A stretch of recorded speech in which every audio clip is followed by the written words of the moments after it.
being the brightness of your glory and express image of your person. We yield to your spirit that in likeness to your truths, that we would not just be hearers of your word, but doers of your word also in Jesus' name. Amen. Go over to 2 Corinthians chapter 3. 2 Corinthians chapter 3. The tactical Jesus. Verse 1.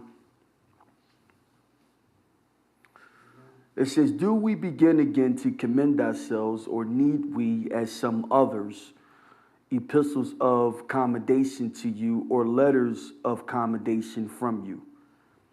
You are our epistle, written in our hearts, known and read of all men. For as much as you are manifestly declared to be the epistle or letter of Christ, ministered by us, written not with ink, but with the Spirit of the living God, not in tables of stone, but in fleshly tables of the heart. Here's my first question. What is their letter written on? Their letter is written on the fleshly tables of the heart, which was the prophecy of Ezekiel, okay? It was written on the fleshly tables of the heart, as opposed to what? Tables of stone. Okay. The heart represents its durability, its flexibility, okay, or the fact that it will be influenceable, okay? Stone represents being hard or hardened, okay, or just plain stubborn, okay? What was it written with? Okay, it was written with the Spirit of the living God, okay? And we know, okay, that the Spirit is practical, okay? If it's practical, then it's what? Practical. Okay? And we also know it's for combat. Now watch what I'm saying to you, because the fact that he has written it on our hearts, it's already have become tactical. Okay? Just the fact that it's written on our hearts. Okay? Good, good. Why does the Spirit write it on our hearts? Why?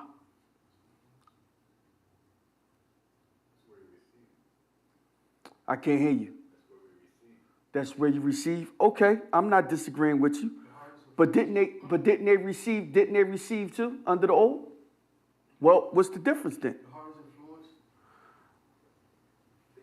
The heart is established by grace now. Okay, we there. Okay, well let me ask you, what covenant are we under? Grace. Oh, that's why he writing it at. See, you see that? Okay, fundamentally, you understand some fundamental things. Because we are under the economy of grace, and the economy of grace functions with the divine influence upon the heart, which needs to get reflected in the life. Okay?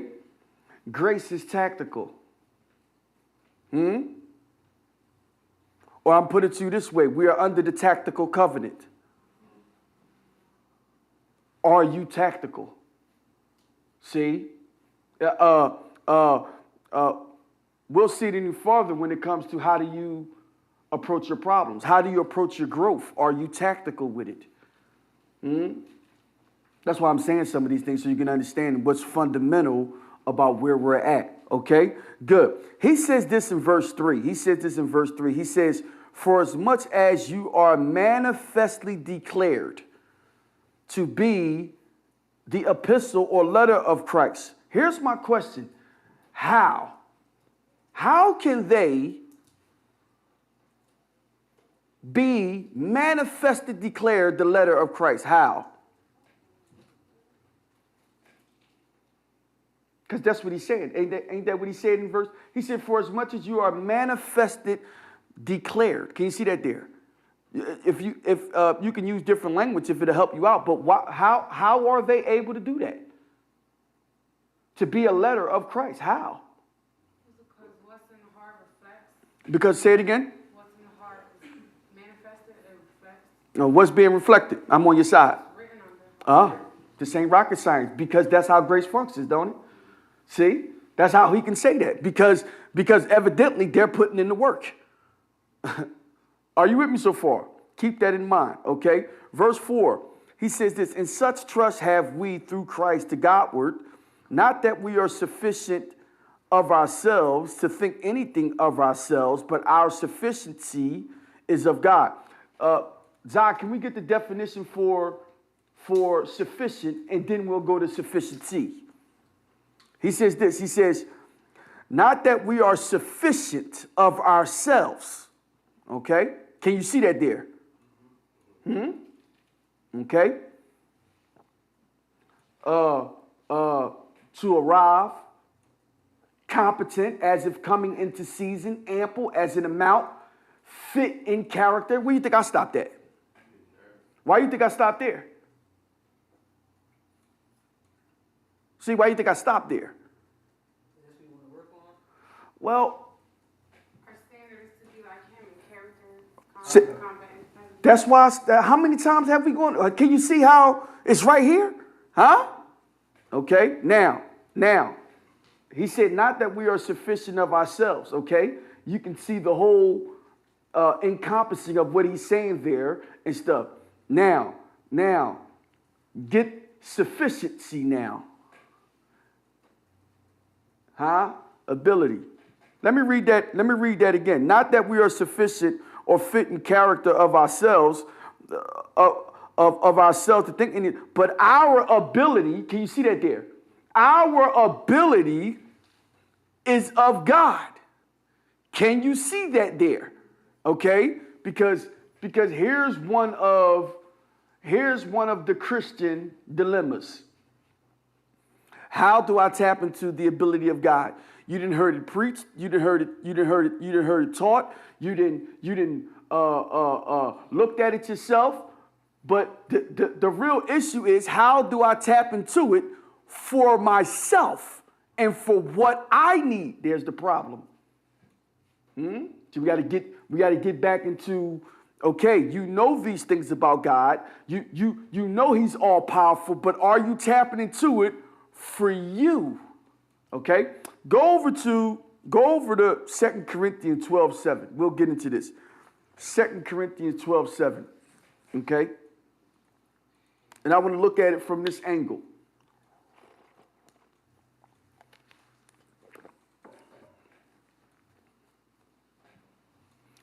It starts off like this. He says this: "At least I should be exalted above measure through the abundance of revelations." Okay, now, let me ask you this question. Is God opposed of you being exalted? How do you know he's not opposed to it? Huh? Okay, but how do you, so what are you saying? You're giving me half of the scripture. Okay? Because I'm gonna tell you, if you don't understand some of these fundamental things, I'm gonna tell you what's gonna happen. You're gonna get stuck in your own Christian inability if you don't understand these fundamental things. You're not going to grow. You're not going to see it. But yet, it's not going to stop you from attending church. It's not going to stop you from claiming to be a Christian. But you're not going to be effective and efficient. Okay? That's because the language of it sometimes will try to keep you trapped. Now, let me ask this again. Is God opposed to you being exalted? No, How do you know? because he gave us the weapon of humility. Now, isn't this fundamental? Well, see, look at how fundamental this is, okay? All right, because you know humility is the weapon that brings you up, isn't it? Well, he's not going to give you something that's going to bring you up and then don't want you to be exalted. That doesn't make sense, does it? So we already know, right? When you look at this, because all Christians don't interpret this the same. It's why I'm saying that. And this is one of the ones that get people stuck. Okay? All right? Now, let me ask you a question. Where did he get the revelations from? God. Spirit. Either way you want to put it, you're saying the same thing. Here's my question. How would we look at that? Or what would we say that is? Grace. What part of Greece? I'm on your side. The divine influence. Oh, listen, that's why you got to keep it fundamental right here. Okay, now, the abundance of revelations is the divine influence upon the heart, correct? Okay, can you see that? Now, what's the next part that you need to see? Reflection of life. Okay, now hold on. Hold on to that because here's the thing. This is what you're not going to let me know, that God doesn't minister to you. You can't tell me that. You better off saying, I didn't hear him or I didn't receive it. You're not going to say he don't minister. Why? That's his job. That's what he does. See, you can't say God didn't, you can't, that's what you can't say. You could probably say I didn't receive it. Or I didn't carry it out. What we looking for? Why? Because he said he just got an abundance of revelations. Okay? Now, when he got the revelations, right, there was something given to him in the flesh. He said it was a thorn in the flesh. Can you see this here? What's the thorn? The messenger of Satan. Okay, now, stay with me here. It's right here, y'all. The messenger of Satan. Now, let me just ask you this question. Why do you think Satan came? The messenger of Satan came. Why? I can't hear you. Say it one more time. To get him away from it? To get in the way of it. Okay, hold on to that. Anything else? To fight against. To who? To fight against. To fight against him? To fight against being exalted. Right? Above you. Okay, to fight against him being exalted above measure. Yes, anything else? I say to be strengthened. The messenger of Satan came to him so he could be strengthened? Yeah. No, Like, far as Mm-mm. oppositions come up against Well, opposition is coming not to strengthen you. Keep you down. Okay, well, okay, what you got? Because the word was said from God. Okay, now, stay with me here, because I need you to see this, okay? The abundance of revelations, what did we say that was? Grace. Divine influence. Okay, what's the next part? These are reflected in your life. Well, why you think Satan came? Because he don't want you to reflect it in the life. He don't want you to reflect it in your life. See, you gotta look at this spiritually on what goes on in our lives on a perpetual basis. This is really the parable of the sower being played out in his life right now. Okay? The sower sows the word. See? And then Satan comes immediately and takes the word out of his heart. Now, watch what I'm saying to you so you can see something. He got these abundance of revelations. As soon as he got them, the messenger of Satan came so that what? He don't reflect them in his life. When he reflect them in his life, how did he describe that? Exalted above measure. Okay, now let's keep going. I think you got this already. I think you got this. Now.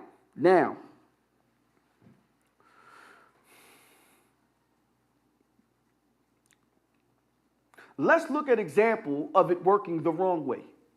Let's see if you see the example of it working the wrong way, then you'll see what I'm saying here, okay? In the sense of what happens, okay? Now, go to Matthew 16.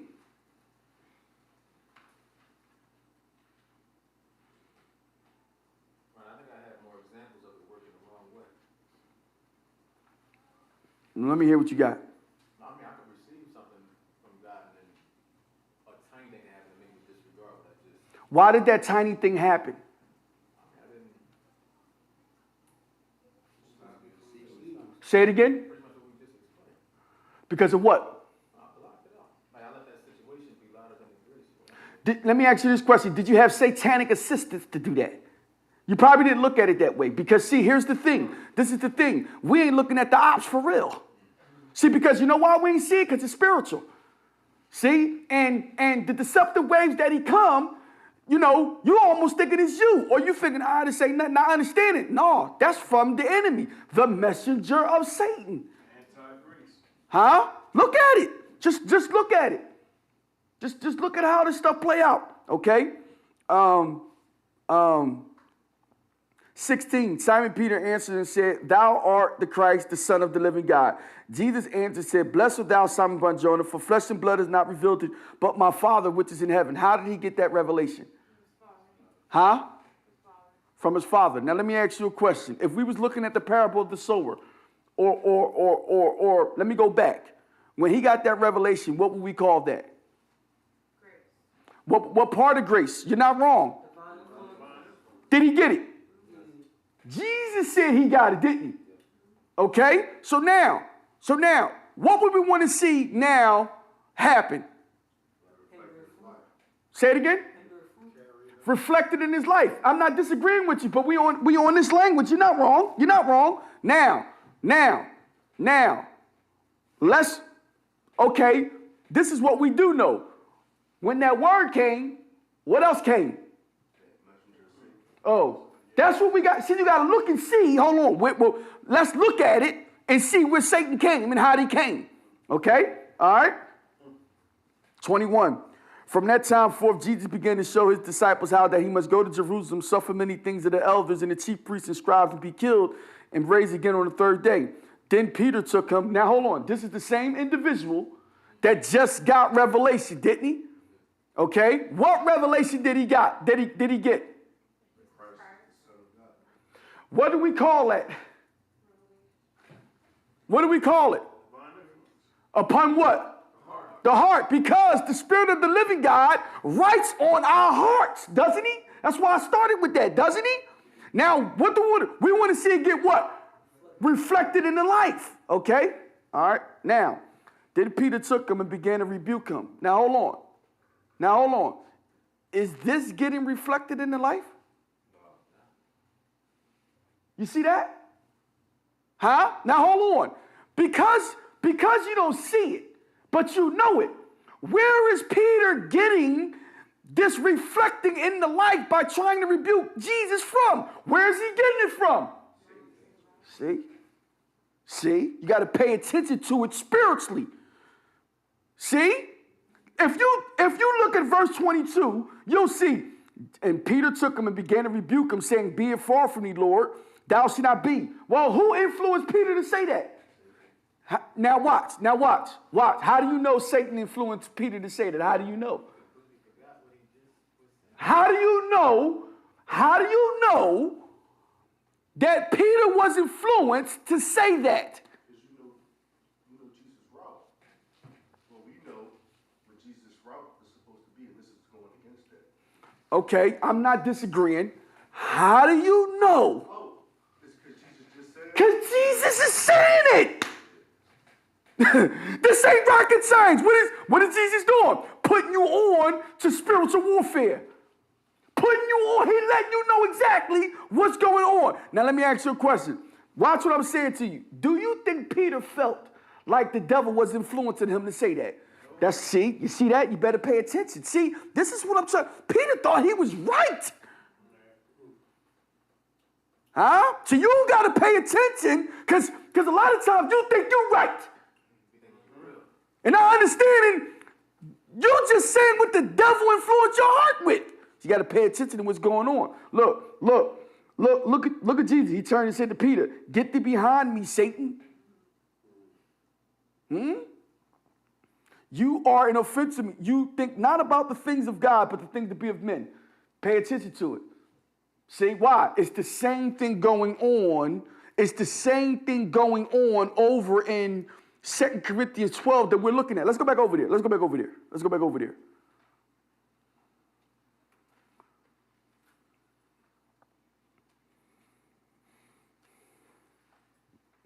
Verse 7, At least I should be exalted above measure through the abundance of revelations. There was given to me a pain in the neck.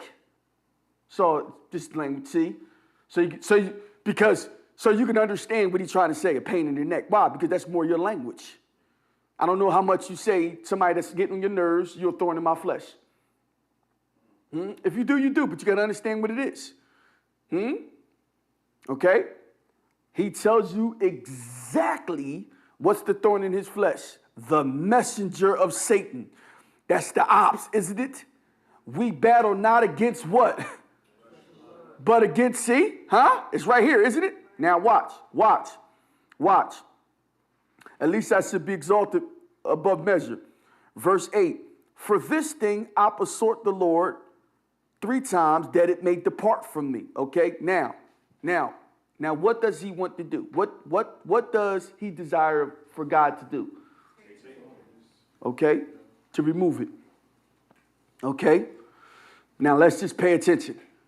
Okay? Because I'm going to tell you something. With certain things, some of us are in the same position. You got something that's blocking you or something that's bothering you and you want God to remove it. Can you see what I'm saying here? Let's look at how I get answered. And he said to me, my grace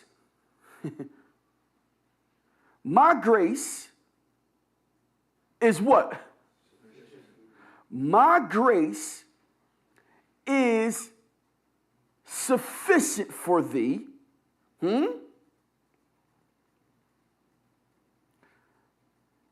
For my strength is made perfect in weakness. Okay? Now,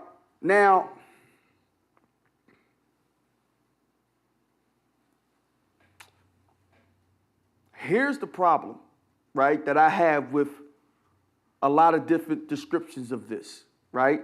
And when you start to study, you're going to run into the same thing. Trust me.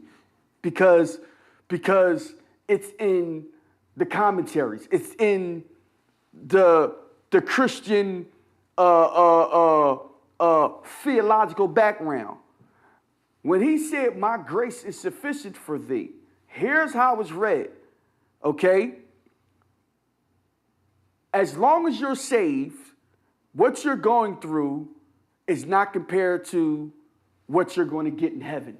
That's how that's interpreted. And you know how most people do? They just eat that. And that's not at all what he's saying. Okay?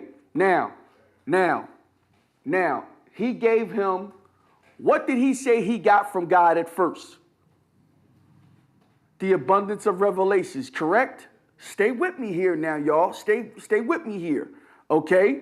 We said that's grace, okay? Because the answer to him getting it removed is my grace is, see, the answer to it is my grace is sufficient, okay? That's the answer to it, okay? What is he saying? I already gave you what you need to deal with the enemy. I already gave it to you. Through the abundance of revelations. Now, is it some of the revelations he got the armor of God?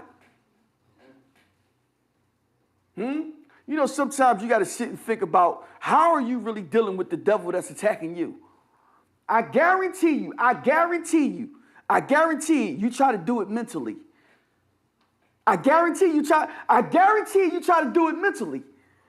I guarantee you do not fake weapons. You do not check in to find out what weapons I need to get busy. Huh? See, this is why I validate the slums. See, this why. See, that's why for me it's an easy transition from the streets to being a Christian. It's an easy transition. I didn't have it at first. Now I got it. Why?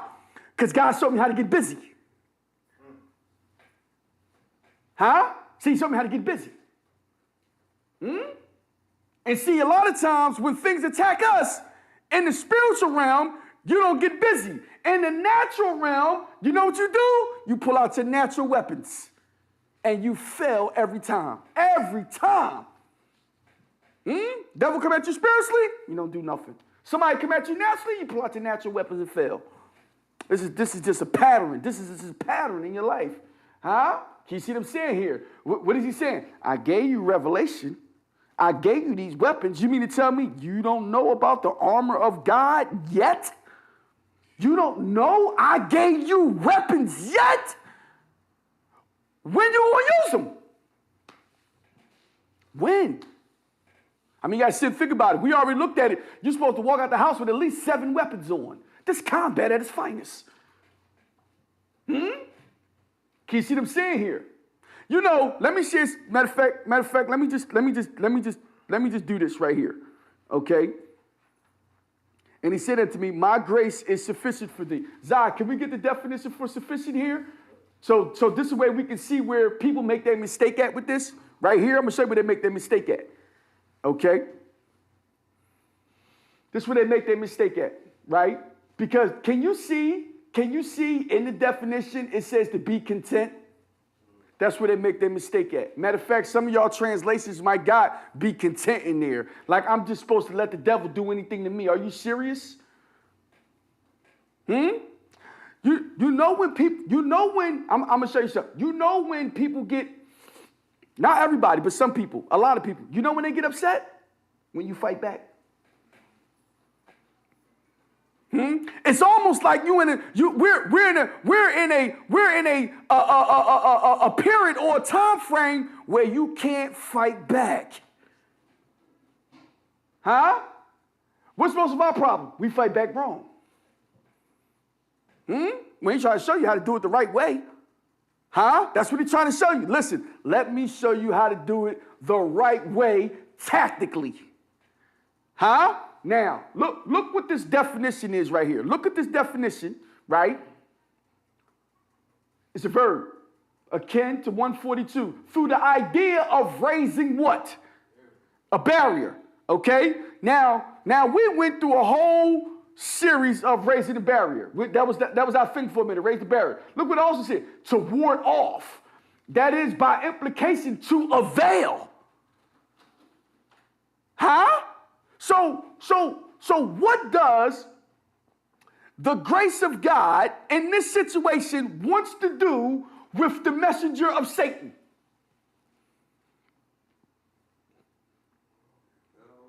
I can't hear you. Say it again. Avail. Even though we don't use that word. Avail. Ward off. Lift any barrier. Get the victory. Now, what weapon you want to use? Because you got a myriad of them. That's why you got to go to him to find out all your weapons work.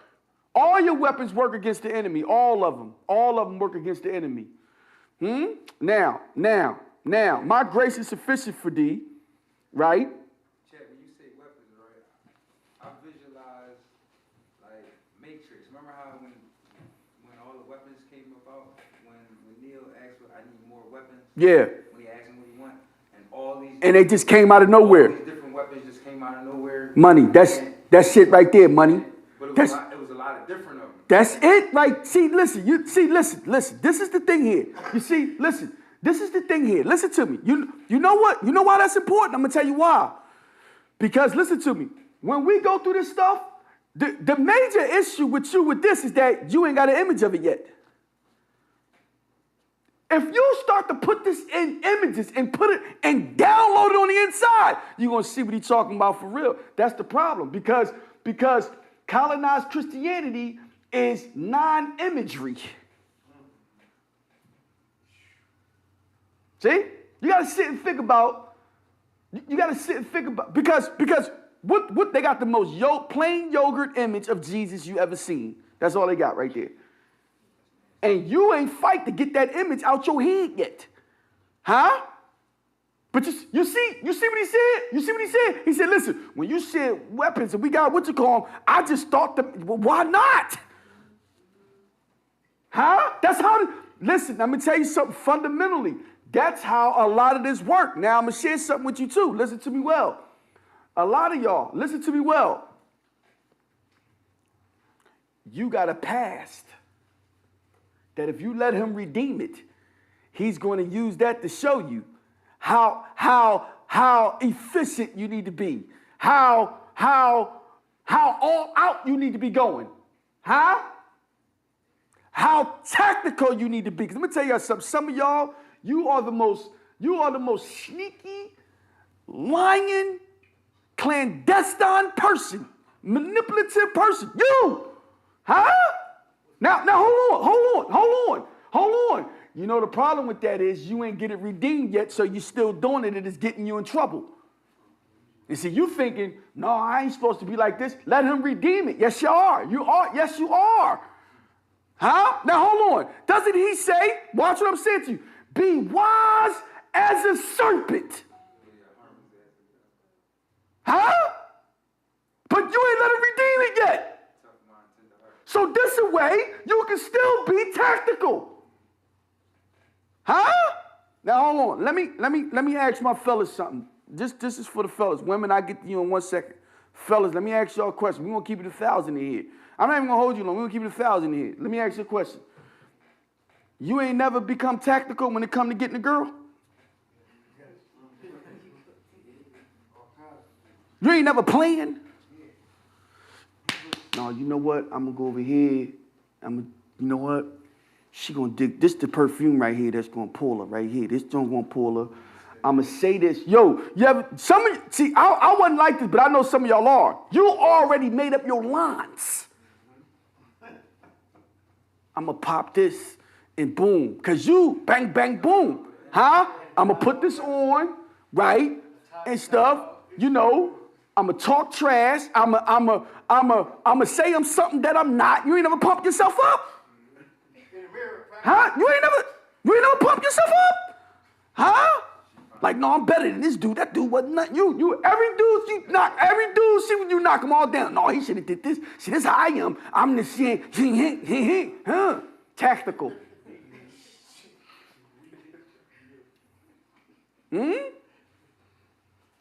See?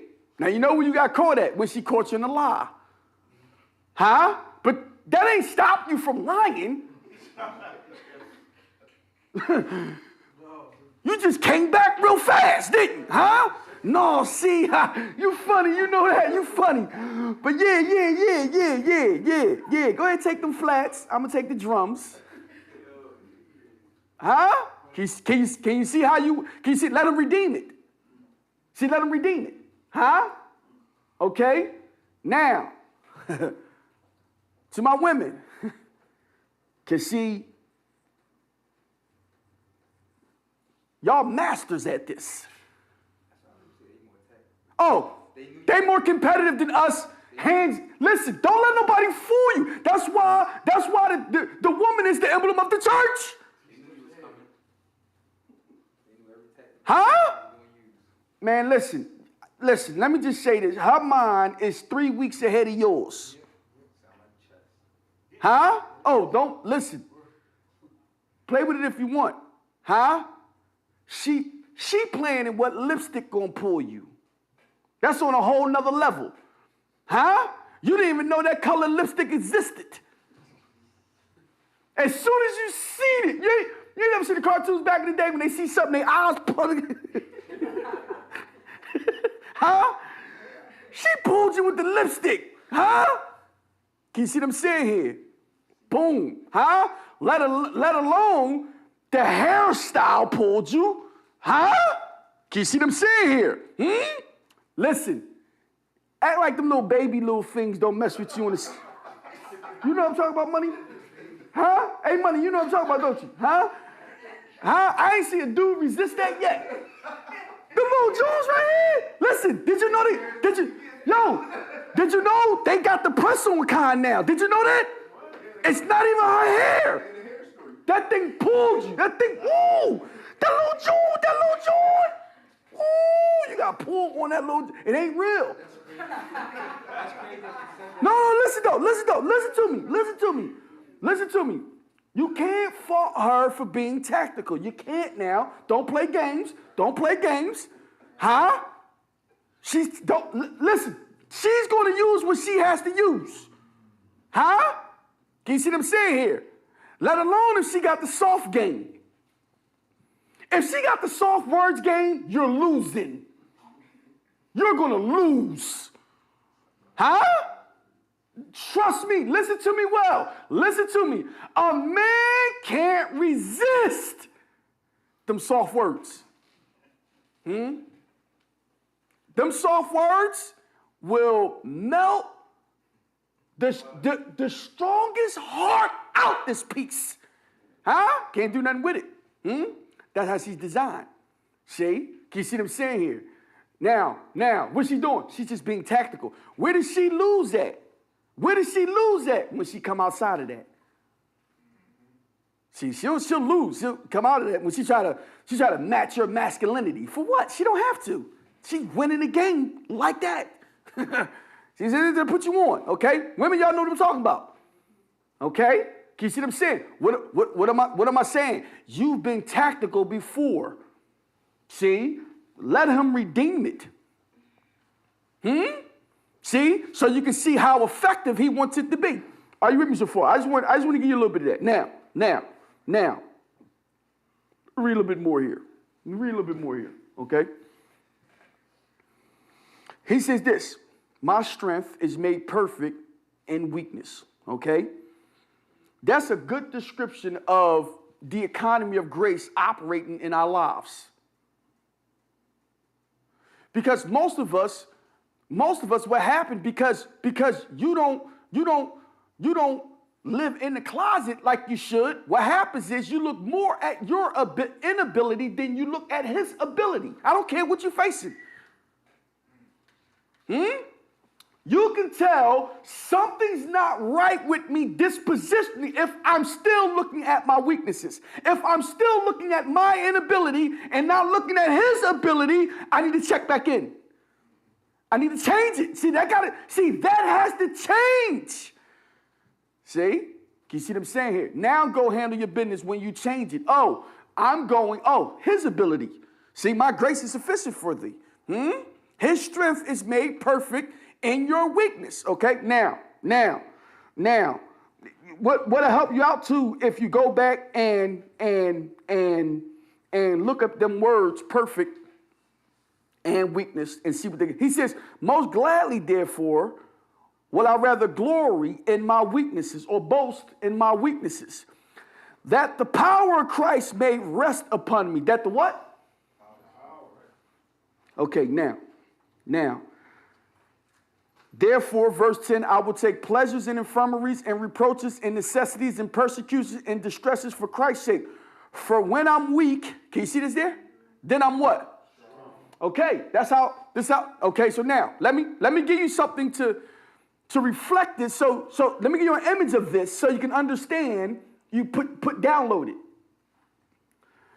Because when I'm weak, when I'm David Banner, then I'm what? See, you got to see it for what it is. See, because he wants you to more rely on the Hawk in you than the David Banner in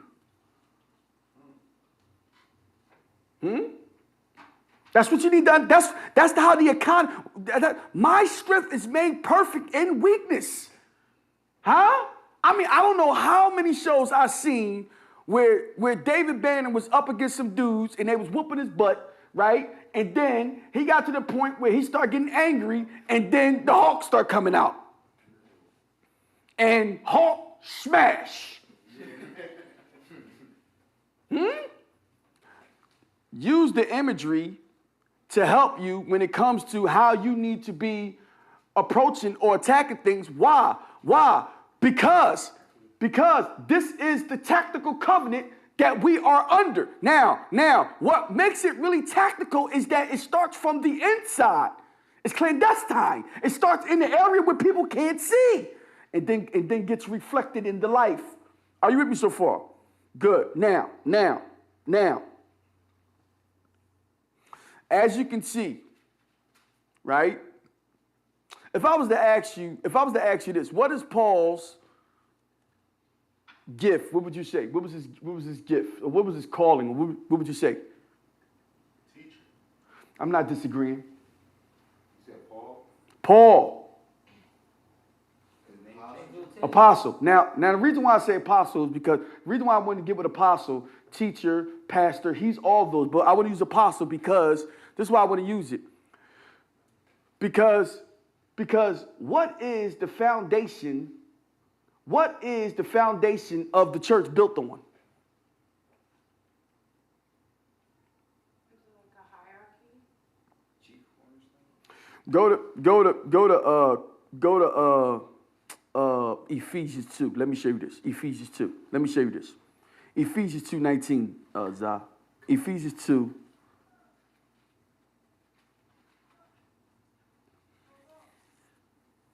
I'll start at 18. For through him we both have access by one Spirit unto the Father.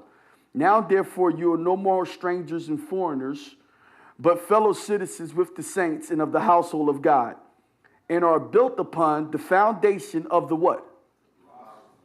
And what?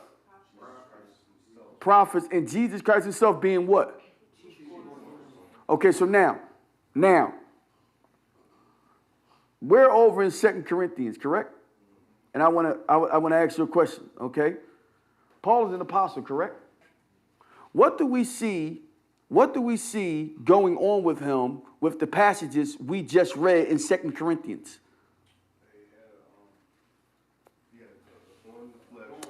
Okay, now hold on. He had a thorn in the flesh. Now watch this though. Watch this. Why we don't see him conquering it? Why we don't see that? Why are we seeing this? Why are we seeing this part of things? Because his character was there? Because what? Say it again. Does it have to do with his character? Does it? I'm asking you the question. Yeah, I think so. Oh, see? Okay, what you got? I'm saying, since we're talking about him being an apostle, is it a part of his gift to show us how to do this? Okay, in what way? I'm not disagreeing with you. In what way? You're right. In what way? I think about the apostle, and from our definition, is showing us our values been changed. We got access to our resources. Here, it seems like he's sort of showing us the access to resources part. Okay. All right, hold on to that. Okay, hold on to that. Is he an apostle? Yeah. Okay. Notice he's not exempt from going through nothing. Also notice, right, you're seeing him learning how to do it. That's training at its finest.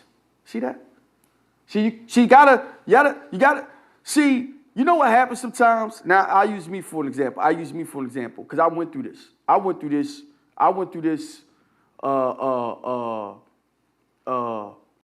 been saved probably, what we in 2002? We in 22? I've been saved since 92. Right? That's 30 years, isn't it? Okay? Now listen to me. Now listen to me, because I want you to understand this, right? Probably for the first 20, 15, I was afraid for people to see me going through something. I wanted to show up already cooked. Now I know that's because my identity was still in the streets. I didn't deal with that part yet. To what? To not be ashamed of going through the things I had to go through and people seeing it. Some of us, the reason why you ain't growing is because you try to put this facade on that ain't nothing wrong with you. And you're afraid for somebody to see that something's wrong with you because you think they're going to judge you. You know why you think that? Because you are a judgmental person. You haven't dealt with the fact that you judge everything. You haven't dealt with that, and when you start dealing with that, right? Because that's a process. See, here's the process. Because let me show you what the process is, right? Because the process of dealing with that is when you see something, you got to shut down the voice, the negative voice, to try to give you something to think about that person. Prime example. If you see somebody's house getting burned down, and that voice come and says, "Well, I wonder what they did wrong." You ain't do nothing. Well, you ain't do nothing with that, huh?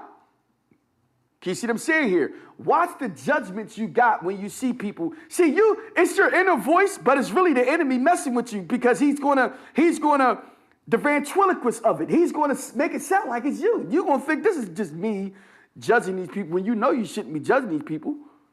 Huh? But you forgot how that thing come right back. That's why you can't develop. That's why because you ain't dealing nothing with, so you see somebody, listen, you know what? So what? Mind your business. You got to talk to that thing because it's talking to you. You got to talk back to it.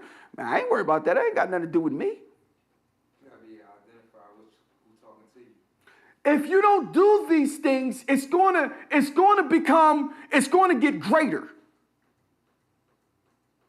You got to watch. This is part of you developing from the inside. You got to watch these things. Okay? Now. You see Paul going through this training, right? Don't be afraid to let people see you going through the process of things you got to go through, even if you failed at it. Huh? That's why sometimes, listen to me well. That's why sometimes the real you is at home. See what I'm saying? When you can walk around, your house and they can see who you really are. You talk all that to us if you want. Huh? I got a pack of Oreos. And I'm going to keep it 1,000 with you, let you know what the deal is. I got a pack of Oreos, double stuffed. Huh? And Pepperidge Farm soft oatmeal raisin cookies in the cabinet right now. Now I know I shouldn't have bought them joints. It is what it is. I don't like the fact that my mom got to see me buying these things. I feel like, oh man, mom got to see me buying these things and stuff like that. This is real. I'm just trying to tell you. See, the reason why you got to deal with this, because here's where the condemnation coming at. See? You got to understand this is the reality of it. And everything. Then I got to come in the closet boldly. See, this is why I say this. You got to come in the closet. Oh, Father, we got to deal with this. This is where you better come in here and act like you know, so I can strengthen you to do what? Make better food decisions. You know how long I've been fighting with this? I'm not afraid to tell you. See, I'm not afraid. See, the thing is that, years ago I wouldn't even say that. I wouldn't even say nothing like to let some people see that's being really transparent about some of these things and stuff. It is what it is. I'm going to win. Listen to me. I'm going to win. Trust me. I'm going to win. I'm not afraid to say, no, man, this one right here, man, let me ask you, how many of y'all been on drugs? Listen to me well. You better knock it out for real. Because you ain't learn how to knock it out. Because drugs ain't got nothing on food. No, listen to me, man. I'm trying to put you deep for real. It ain't got nothing on it. Huh? You think drugs was something? You ain't, listen, knock it out, money. Huh? You probably think, oh, sex, there's nothing on food, man.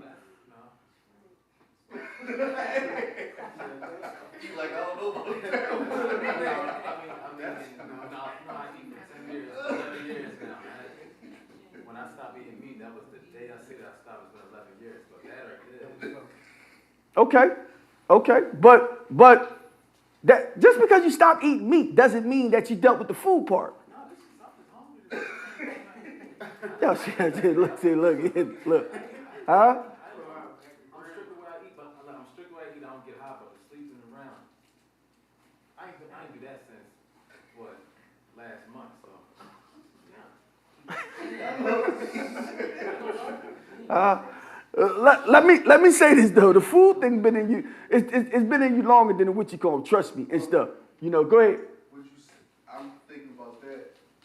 It's not necessarily. It's what I'm right in saying. He got a standard for you eating that you probably not. That's all it is. He thinking I stopped eating meat or whatever stuff like that. But he ain't get to the point. That's why I ain't say nothing. He ain't get to the point where you find out his standard. And stuff, and that's cool. Listen. Let me say this though. If sex is that right now for you, like, yo, man, listen, I be tripping, right?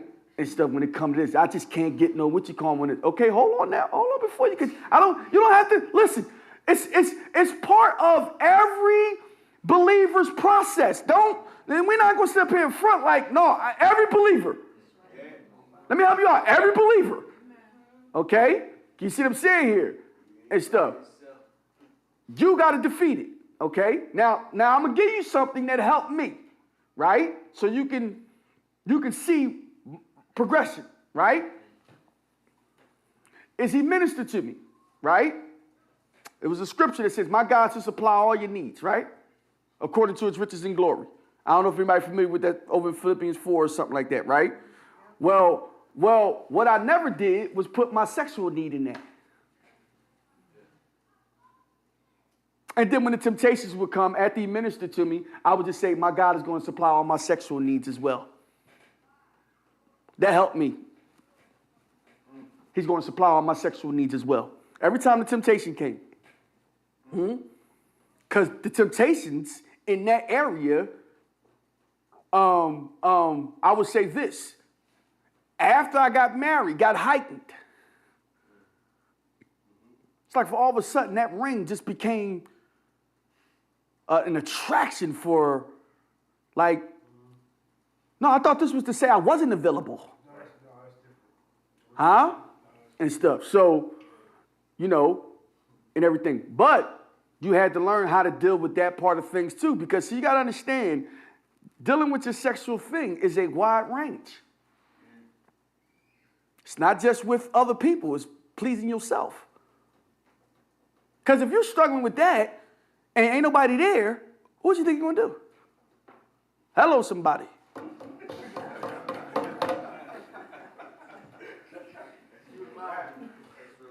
Now you're really struggling.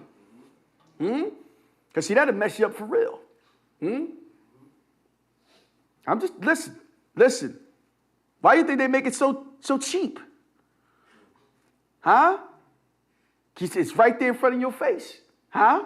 What's up, money? Do I mess up when I'm trying to figure out how he gonna supply it? I'm like, I don't see how you got this. You can supply my brokenness or whatever, like me. Money, I'm cool on that. But that right there.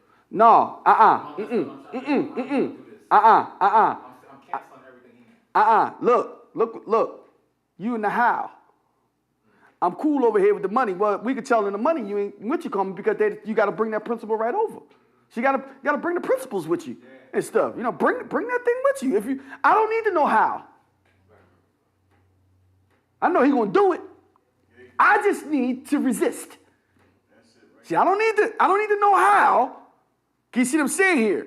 Even though if you really get into the how, right? I will share this with you. If you really want to get into it, right? Get on this side of things. Exceedingly abundantly above what I can ask or think. That's what I do know. Stay there. See, get to his ability. That's why we on his ability. Huh? Because see, here's the thing. You think he ain't got you. You think he don't know what you need. Hold on. What makes you think he don't know you freaky? You think God don't know that? Huh? What you think? He don't, you think he just wants you to just have the most boring sex life out here? That's how some of us think. That's how some of us think when it comes to God. I think God just want me to have this little stale, thing like that. No. The marriage bed. Undefiled, y'all. See, you're still figuring. See, here we go.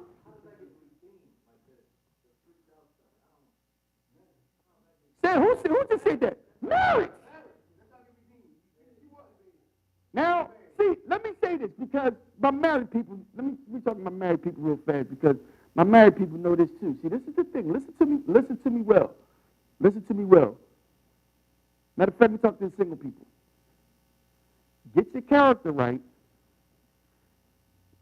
before you think about getting married.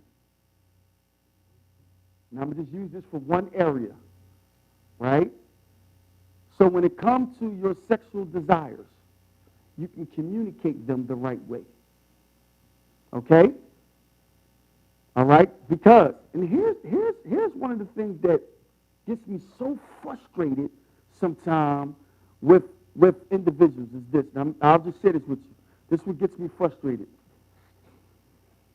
Is that you'll hear somebody have a partner and they say, you know what, my partner doesn't please me sexually. Well, you're finding something out. Why you ain't communicating? Why? This is my point here. Why you're not teaching them how to satisfy you? I'm going to tell you why. Because you've been in these streets with individuals who did stuff to you sexually, and yeah, this is what happens. And you didn't even have to say nothing, and they didn't did all this, and now you think, you know what? That's how it's supposed to be. No, it's not. You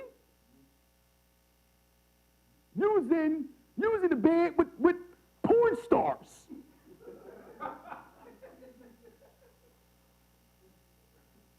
Now all of a sudden you get married, you want them to... Why ain't you teaching somebody how to please you? You can take that in all areas. What's up? You gotta fix that first, right? Oh, what's that? I don't know.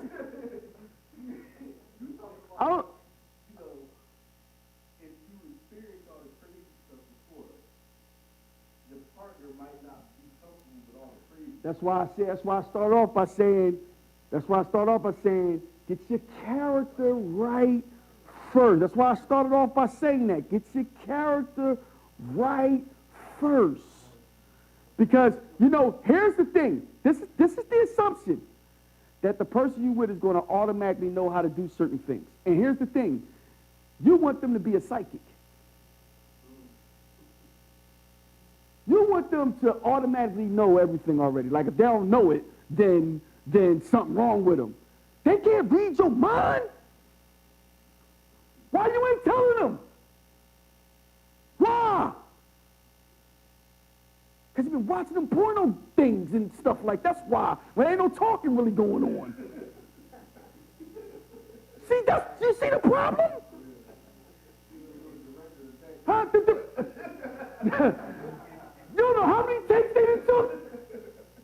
Huh? Now all of a sudden you want to get in there and... Are you serious? That's fake. That's fake.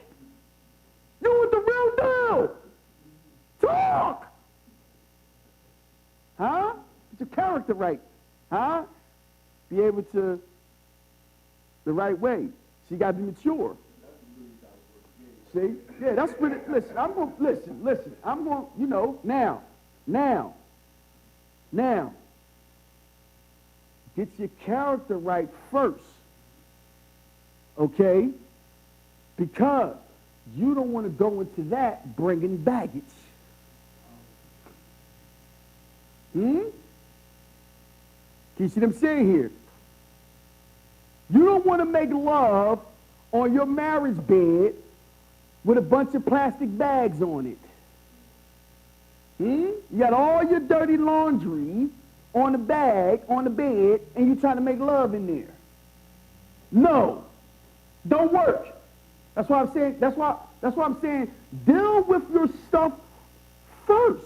Now, what I was going to say to my marriage people was this. Listen to me well. The reason why I'm saying it to you, listen to me well. Because, you know, we believe, and that's why we want to change the narrative, that the church puts pressure on you to get saved, but don't prepare you to stay saved. I mean, get married, but don't prepare you to stay married. Okay, now here's my point. You understand? We're not ignorant of the enemy's devices. He is going to throw everything in the kitchen sink at you right now if you ain't married when it comes to sex. I mean, everything at you. Because he wants you to violate God. Huh? When you get married, he's going to throw everything but the kitchen sink at you so you don't have sex.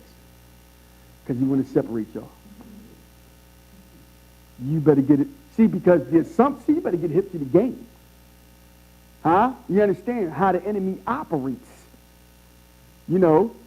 And so, And so if the individuals don't know this, right? And if individuals don't know this, they're going to point to other things and say, oh, this is why we're not really coming together, you know, to make love. Not understanding how much of the enemy is involved. He was involved in both situations and stuff because, you know, before y'all got married, man, you couldn't even get your hands off each other. You know, and you thinking, did you have satanic assistance before y'all got married? Of course you did. But you ain't paying no attention to it. You're just thinking, oh, this is just natural. Okay, yeah, play with it. No, you tactical all the way around. No, let me use self-control here. You're gonna need it on both sides, y'all. I'm trying to help you out here. What am I saying? Tap into his ability. That's my whole point. How to tap into his ability to deal with these situations. Since you wanted to use, you see him saying that right there, which is good, then we have to find out, how do I tap into his ability? That's what you need to understand, because his grace is sufficient to help you ward off, a veil over the freakiness. His grace is sufficient. And sometimes we get into these pockets of things that are strongholds, and we're thinking, man, I don't know how he going. I don't know how. No, you're on the wrong side. Get in the closet. Let him minister to you. See? No, God will get me through this. We're gonna win. We're gonna get the victory. You can tell sometimes by how your language is when it comes to it. No, we winning. No, this thing ain't. You ain't getting me. You see what I'm saying here? Okay. So now let me just give you this. Let me just give you this. Okay. Because my point was, how do we tap into his ability? Because Paul had to learn how to tap in. See? Because what did Paul do? Now listen, when the devil was coming at Paul, what did he do? Now hold on. That seems like that should have been the thing to do, correct? And I'm not saying you shouldn't. That's not what I'm saying. I'm saying, yeah, you're going to go to him, right? But what did Christ respond to him and say? So I found something out there, right? That Christ had already ministered to Paul the things he needed to get over what he was facing. Just like most of us. See, don't tell me he ain't ministered to you. Just say you ain't do it. Just be honest with yourself. No, I ain't used the weapon and stuff when it came to that right there. See? Because I'll let you know right now. He was talking to you when the invite was to come over. No. You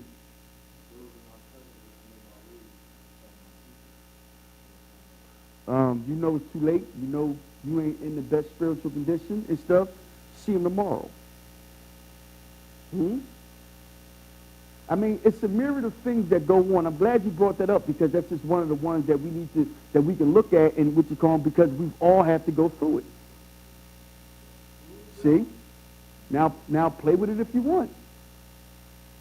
You know what you find out? This is what you find out. You're not as strong as you think you are. And when you get there, you let the enemy mess with you instead of getting in that closet and letting it be known, let him minister to you. His strength is made perfect in weakness. That's why we keep saying this.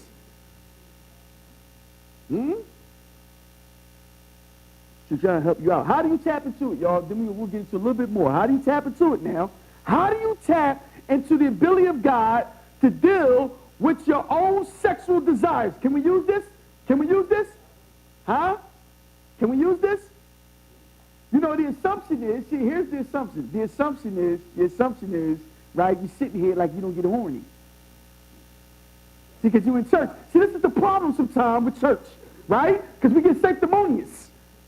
And stuff. I don't know if I want to talk about this. When you out there, you talk about all this other stuff. Now all of a sudden you come in here and you don't want to talk about it now? We're trying to show you how to get the victory over it. Can you see what I'm saying here? Well, listen, let me help you out here. So this is the way we can, what you call him. He said, my grace is sufficient, didn't he? When we see grace, what do we put? Now you're finding out. See, you see? Now, watch what I'm saying. I'm going to show you how to tap into this now. Right? You can put this into practice. I'm going to tell you something. The other side of this is not like getting victory over these things that have tormented you, that have made you feel like you ain't the Christian you should be because you was getting beat up by this. It's nothing like getting a victory over it. And walking with your head up. Huh? Now, watch. How does faith work? Give me something for love. Listen, do not make this difficult. This is how you're going to win. This is how you tap into his ability through you. Okay? How you tap into the hawk. By faith, through love. By faith, by being obedient to it. That's how you do it. Grace is going to minister to you. You're going to receive it by faith. You're going to obey what he gave you. That's how you're going to get it. Keep it simple now.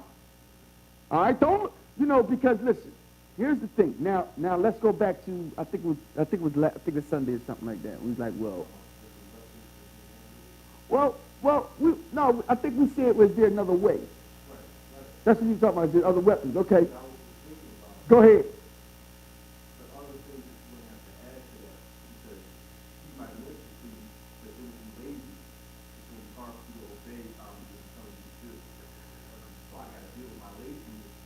But you're right, but it ain't going to come outside of love. See, it ain't going to come outside of obedience though. But you do need that because let's say you're lazy.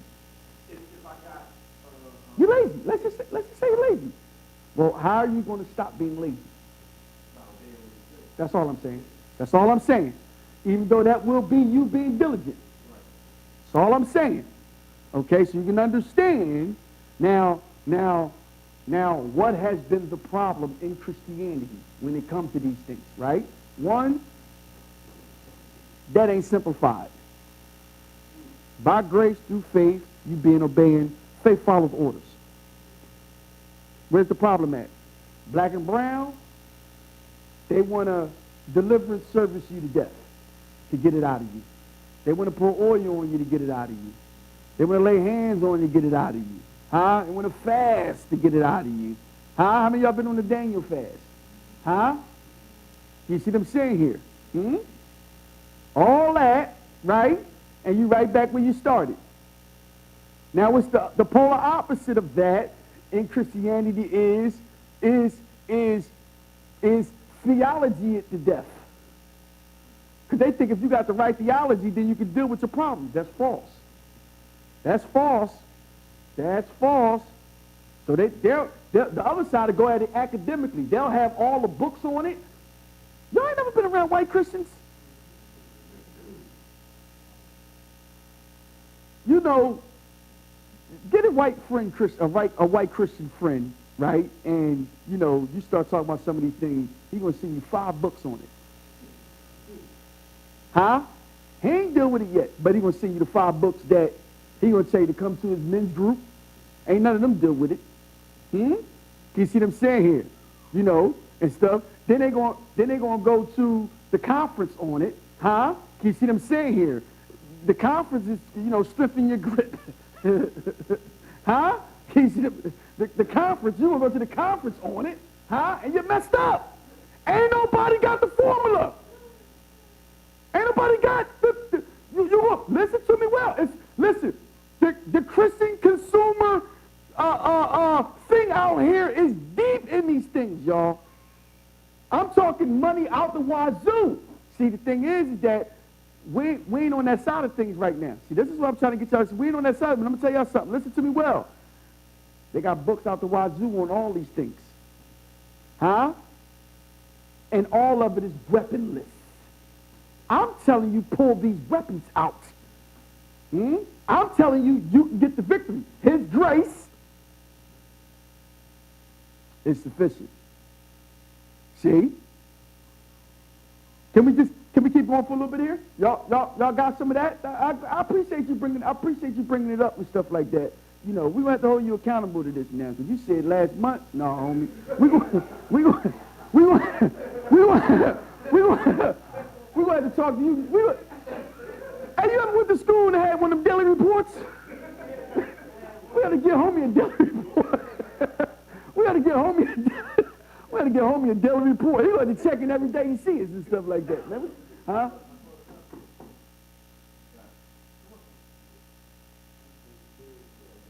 Sorry, it's cool.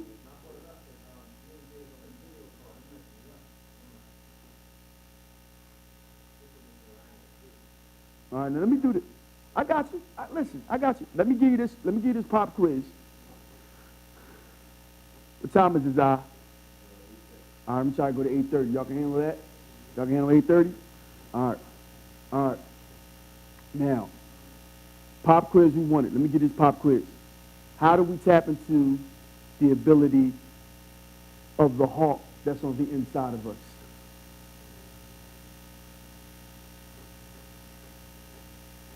I'm not going to disagree with you, but okay, see, all we got to do is put them together, don't we? By grace through faith, faith follows instructions of me being obedient. Do not make it difficult for yourself.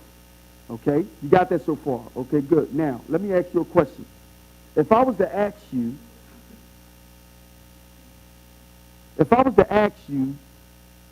what covenant are we under, how would you respond?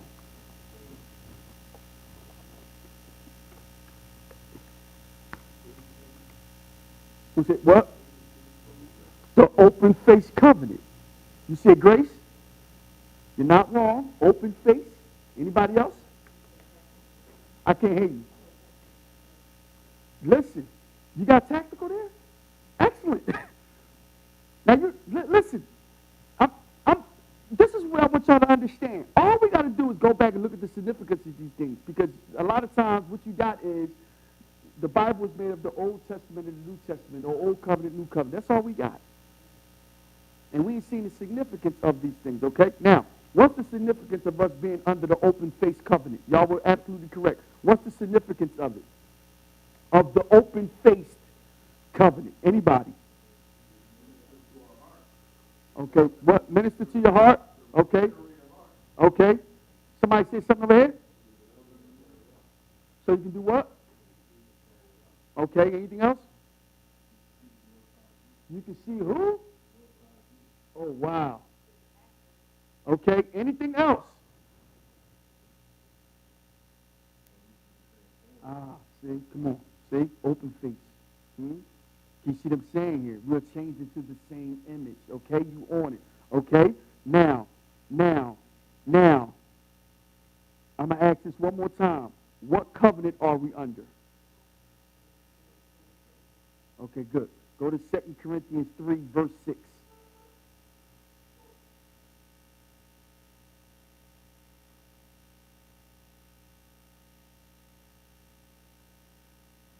When you have it, say amen. All right, we're going to add to this tactical now, okay? Got me? Here we go.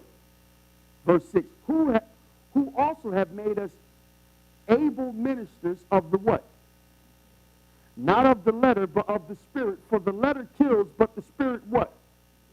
What does the Spirit do? What does the Spirit do? Huh? Okay. Say it again. Say it a little louder, money. Because you know the Spirit is practical, and you know it's tactical, but you also know the Spirit is for combat. So the Spirit is going to always put us on the attack. Now let me stop, because I want to say this to you, okay? Because this is the covenant, right? Now this is what I want to say to you, right? What are you attacking right now? Just hold on to that for yourself, because then you have to sit back and think, I ain't attacking nothing. I'm just trying to survive. So you got to sit and think about that. What are you attacking? Because how are you going to walk in the Spirit and not attack nothing? Huh? Okay, you got that so far. Now, 7. But if the ministration of death, written and engraved in stones, what was that? Okay, you on it. Was glorious, so that the children of Israel could not steadfastly behold the face of Moses for the glory of his countenance, which glory was to be done away, how shall not the ministration of the Spirit, question, what covenant are we under? What covenant are we under? Come on now, it's right here. That's why I'm saying it to you. Add that to your tactical. Okay, you got it so far. Now let me ask you a question. What do you know about the Spirit? If it's practical, then it's what? It's tactical. What else do you know about it? It's for combat. This ain't rocket science. Come on. So you know the covenant we under is the covenant for combat. That's why I say it's tactical. Hmm? Now, if you're under that covenant, why aren't you doing no combat? Can you see that there? Let's keep going. Let's keep going. Be rather glorious. For if the ministration of condemnation be glory, what is the ministration of condemnation? What is that one? Say it again. Can you see it right here? Where's it written at? Come on now, y'all. Come on, we getting it, okay? For if the ministration of condemnation be glory, much more do the ministration of righteousness. What covenant? If I was to ask you what covenant are we under, what would you say?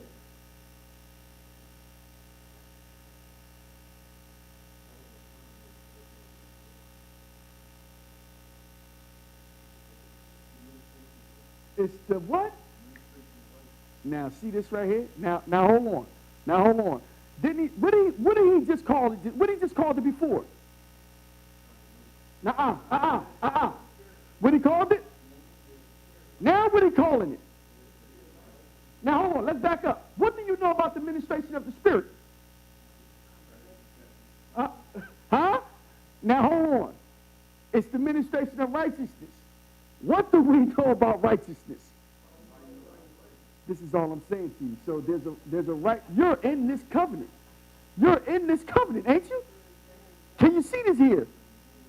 Huh? Can you see this? Now, I'm going to give you this test right now. You're going to get this test right now. You're going to get this test right now. Okay? Right now. Give me 4 names for the new covenant.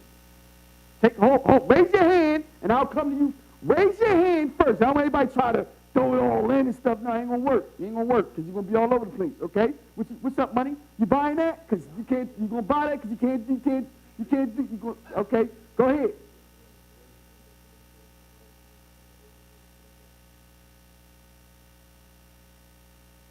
That's 3. All right, hold on. Hold on, because you're gonna get it. You gonna get it in a minute. You got your hand up? Go.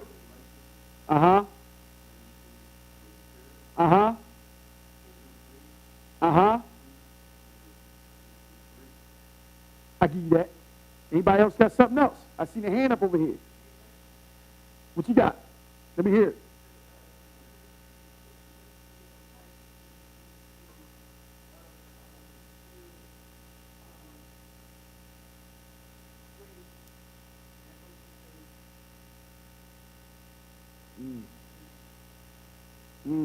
Anybody want to?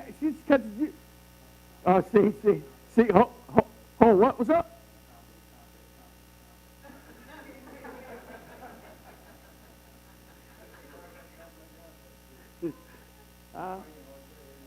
All right, what you got?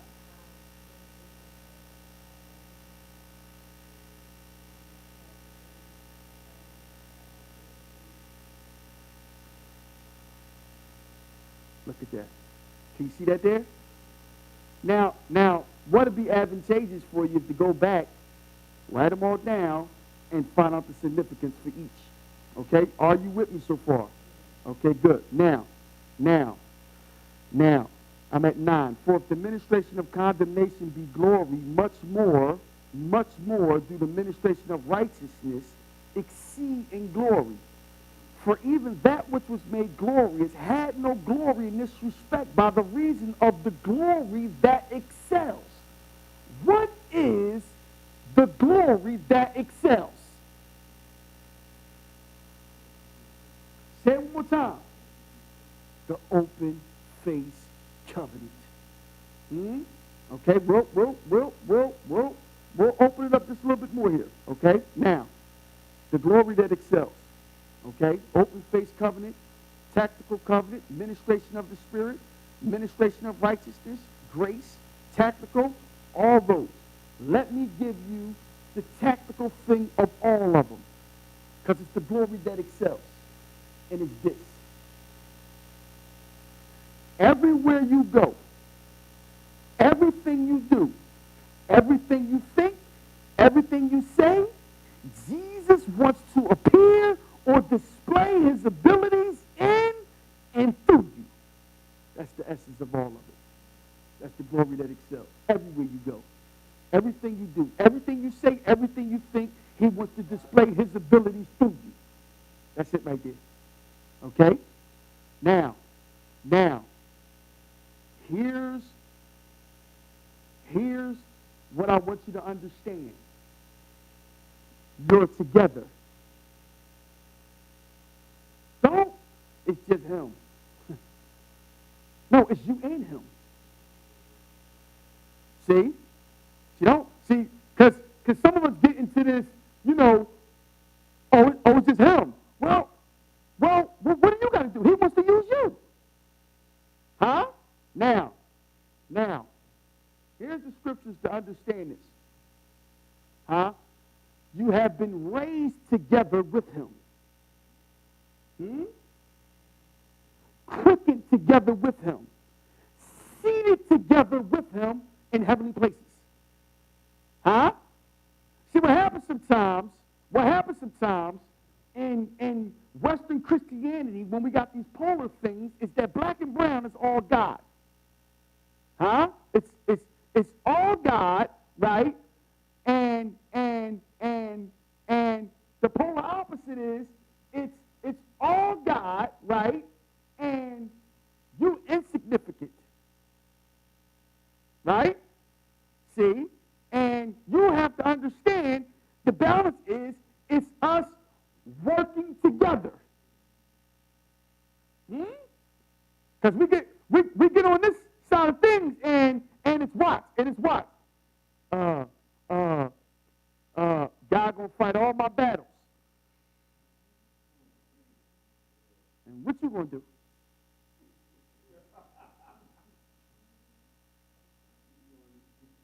Huh? Sometimes on this side, it's not so much God fighting our battles, it's that we're going to legislate God fighting. We're going to make sure he's in the laws. That's why you see this side of Christianity raise up when a law goes against something that seems to be biblical.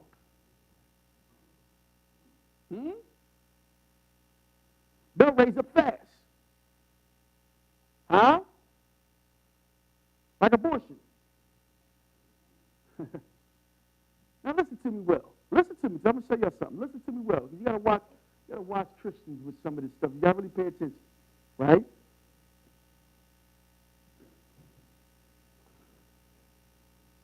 And y'all know the stuff that's happening with Roe versus Wade, correct? Anybody not know that the whole thing, they're trying to overturn it and stuff like that and different things like that? Listen to me well. And I think I was going to get into this on Sunday, but I'll say this now, right? For women who had an abortion, it's between you and God, right? The church is here if you feel as though you need some psychological, emotional, spiritual help to get through that. I'm not here to legislate you. That'd be silly for me to try to legislate that, right? And everything. It's between you and God. I'm not trying to legislate that, but I want to say this to you. And I want you to understand something, because listen to me well. Anybody familiar with the woman that got caught in adultery? Did you ever notice something strange about that?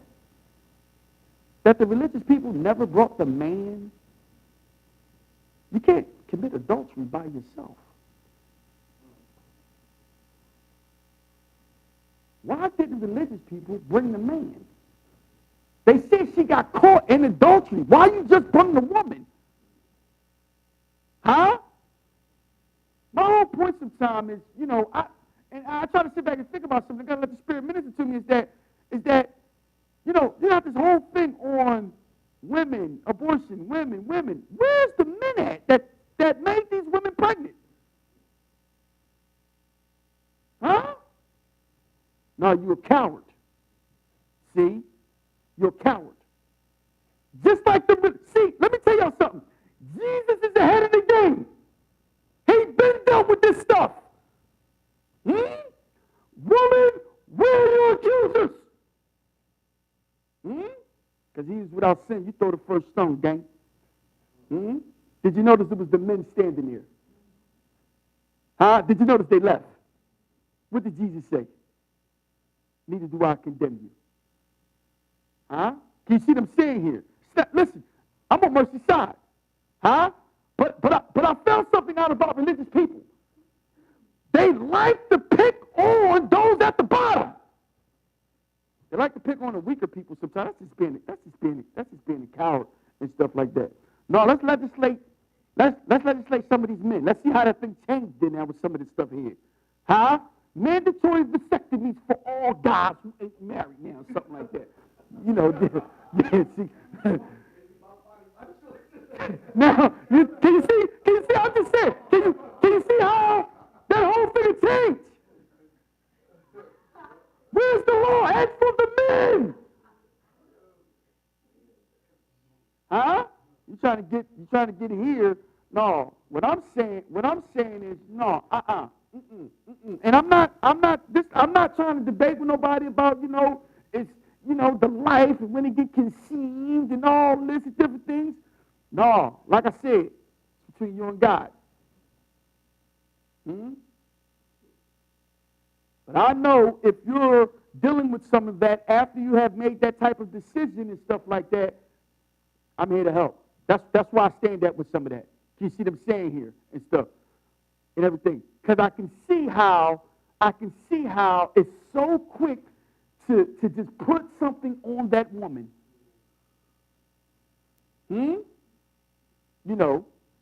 When no, you can easily say, no, go get the man. Huh? Go get him. And we're going to snip him. Watch how them laws have changed, them laws, boy, they'll change. See, it's real easy sometimes to do the silly stuff. Huh? And here's my point sometimes, because Christians sometimes when they get up in every little figure that and stuff like that, no, listen, you're on mercy side. I'm trying to show y'all sometimes, don't get caught up in watch, pro-life, pro-choice. You ain't got to get caught up in that. Did you know that Jesus didn't get caught up in it? Huh? Go and sin no more. Huh? And we'll take it from there, man. Can you see what I'm saying here? Okay? Now. Everywhere you go, everything you do, everything you think, everything you say, he wants to display his ability in and through you. That's the glory that excels. Everywhere you go, he wants the hawk to come out. Everything you do, he wants the hawk to come out. Everything you say, he wants the hawk to come out. Everything. Okay? 2 Corinthians 2:14, and then get 1 Corinthians 15:57, and we'll end with Colossians, and I'm done. 2 Corinthians 2. Now thanks be to God, which always causes us to do what? In Christ, in the hawk, and make manifest the savor of his knowledge by us in every place. Every place. I mean, just get everywhere I go, the hawk coming out. Everywhere I go. Just let him know. Everywhere I go, Jesus is coming out. Everywhere I go. I don't care where you put me at. He coming out. You wouldn't like me when I'm angry. 1 Corinthians 15:57.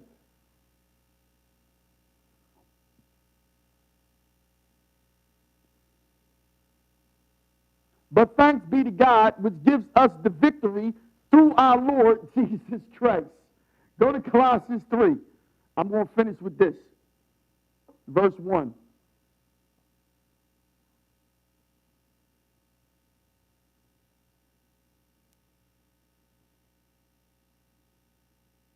If you then be risen with Christ, seek those things which are above, where Christ sits on the right hand of God. Set your affections on things above, not on things of the earth. For you are dead, and your life is hid with Christ in God. When Christ, the hawk, who is our life, shall manifest, then you shall appear with him in glory. Huh? Can you see that there? All you got to do is think. All you got to do is think when you see the modern Hawk movies. Just look at his face. It's the same guy. I like the terminology Juan used. He's just magnified. That's us in every place we go. Father, we just come to you right now, thanking you for your word.